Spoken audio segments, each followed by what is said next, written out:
The next technique in the Kenpo Karate for Christ 5th green curriculum is reaching for the moon. And reaching for the moon is going to utilize this crescent step idea like we just used with circling the horizon. We're going to use the other foot this time. The attack on this is going to be a right direct lapel grab.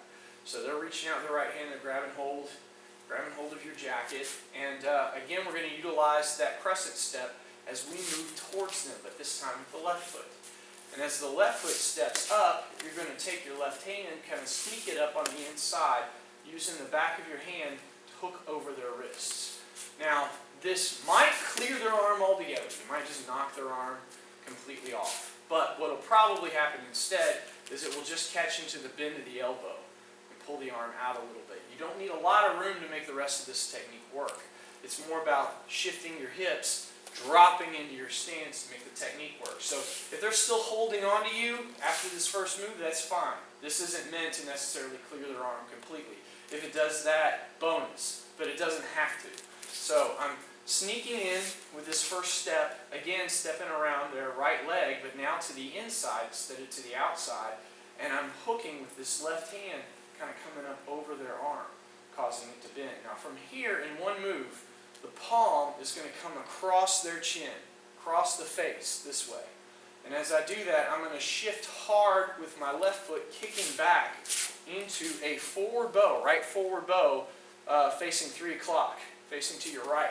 And as you do that, that left hand, that cross palm strike, comes right across their chin and hits. And you're buckling that right leg that you were just checking, kind of knocking it back as you hit them in the face. Should cause them to boom, be shifted with their leg as their face gets knocked to the side.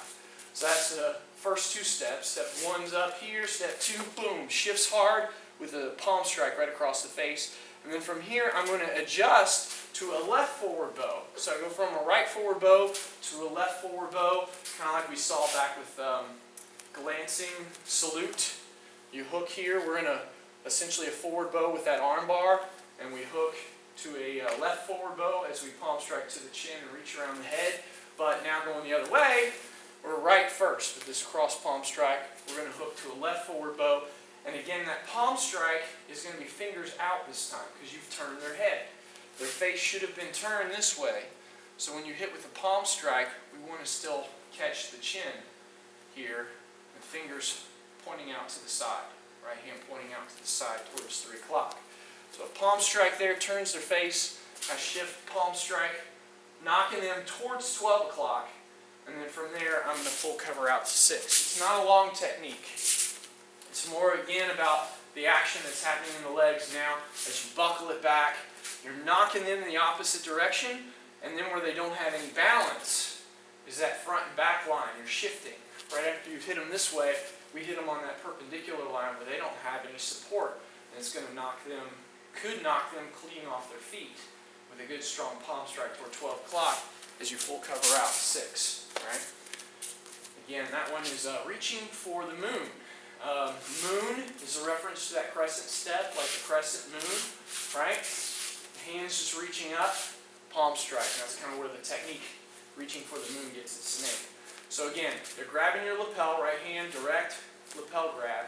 You slip inside, pivot, palm strike to the face, turning the chin, and then palm strike to the head while it's turned sideways towards 12 o'clock, and then full cover out.